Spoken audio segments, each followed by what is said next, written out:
네, 더불어민주당 서울광사과 강선우입니다. 조규영 장관님, 네, 예, 윤석열 대통령 집권 몇 년 차입니까 지금? 지금 3년 차 들어간 걸로. 그렇죠. 네. 근데 아직도 문재인 정부 얘기를 해야 돼요, 그죠? 박민수 차관님, 네. 그 조금 전에 모 여당 위원 질의에 대한 답으로 문재인 정부 의대 정원 증원 관련해서 과학적 근거가 있다고 보기 어렵다고 하셨죠. 네. 그렇죠. 없다는 말씀이시죠. 과학적 근거가. 그때 아니요. 제 질문에 대답해 주세요. 예. 과학적 근거가 있다고 보기 어렵다고 하신 건 과학적 근거 없이 숫자 발표했다는 말씀이시죠. 네, 그렇습니다. 그렇죠? 그 문재인 정부가 의대 정원 확대 및 공공의대 설립 추진 방안 언제 발표했습니까? 기억하세요? 그 정확한 날짜는 좀 확인을 해봐야 되겠죠. 연도는요?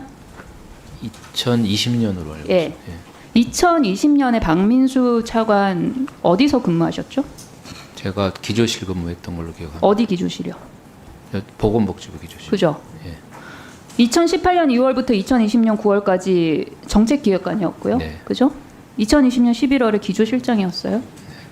본인이 보건복지부의 정책기획관 기조실장으로 했을 때 발표했던 문재인 정부 의대 정원 확대가 과학적 근거 없이 한 거예요? 기조실은 아니요, 과학적 근거 없이 한 거냐고요?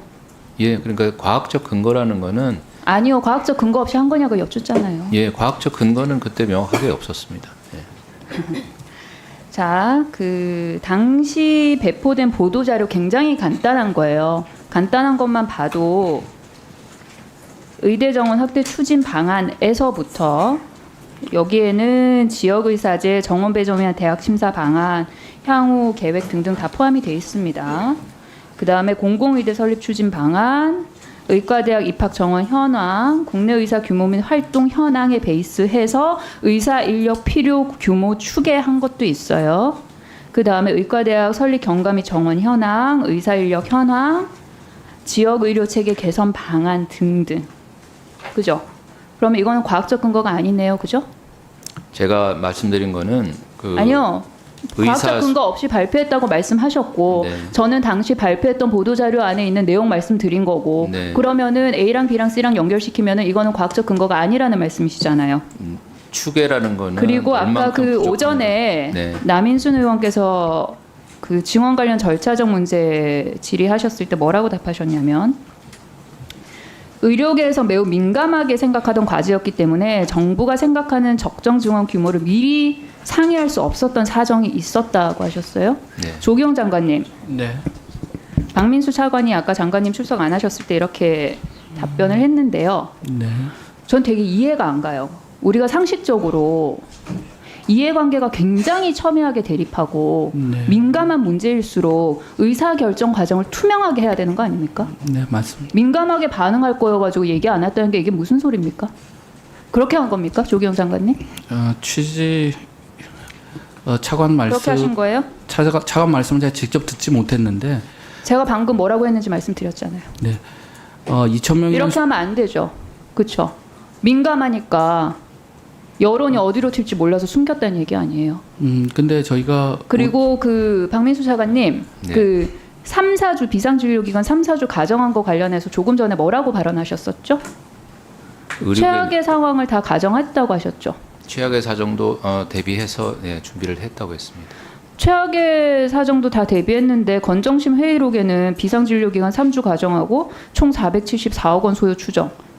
근데 막상 1조 원에 육박했잖아요. 최악의 상황 다 가정했는데 왜 이렇게 해놨어요? 그거는요. 그게 한 1개월 안에 끝난다고 생각해서 그런 것이 아니고 이게 장기간 지속될 수도 있지만 매월 건정심에 재보고하고 대한의사협회 의견을 받겠다. 임현택 참고인 질의하겠습니다. 그 참고인 증인석으로 이동하는 동안 시간 좀 멈춰주세요.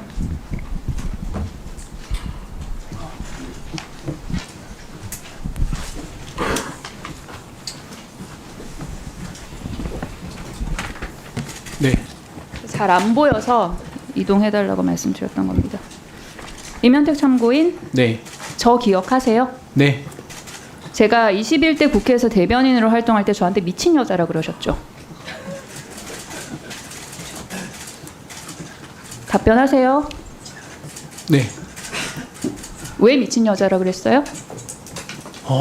그 당시에 의료계 빨리 좀 답해 주세요. 예? 빨리 좀 답변해 달라고요. 정확하게 기억은 안 납니다. 기억이 안 나세요? 네. 당시에 제가 수면 내시경 받으러 온 여성 환자 전신 마취하고 수차례 성폭행했던 의사 역시 평생 의사여야 한다는 것이냐는 내용의 논평을 냈어요. 예? 네. 근데 당시 의협이 해당 의사에게 내렸던 징계는 고작 회원 자격 정지 2년이었거든요. 네. 그래서 관련 비판하는 논평 냈는데 저한테 미친 여자라 그랬어요. 관련해서 하실 말씀 있어요? 그 부분은 되게 중요합니다. 왜 그런가 아니요. 하면 저한테 미친 여자라고 한 거에 대해서 하실 말씀 있냐고요? 없어요? 예, 유감으로 생각합니다. 슬라이드 보시죠.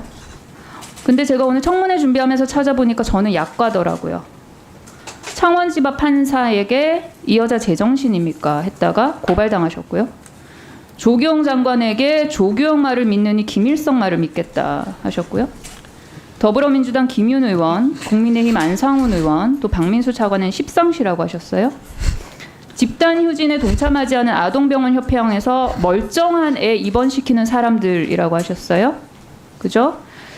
의료계 비상상황 청문회인데 사실 증인 참고인 명단 보면은 임현택 회장 막말 청문회 진행해도 될 것 같아요. 판사, 장관, 차관, 국회의원, 동료 의사 가리지 않고 거의 무슨 막말 폭격기 수준이에요. 교도소행 무릅쓸 중요한 환자 없다. 구토 환자에 어떤 약도 쓰지 말자. 국민에 대한 겁박이죠. 그렇죠. 의료계 목소리 들어달라고 발언하기 전에 본인 언행을 지켜보면서 상처받았을 국민 여러분께 사과해야 되지 않겠어요? 아니에요? 답변 드리면 됩니까? 아니요, 사과해야 되지 않겠냐고요. 답변 드리면 됩니까? 사과해야 되지 않겠냐고요. 국민이 가진 헌법상의 표현의 자유의 영역에 생각된다고 생각합니다.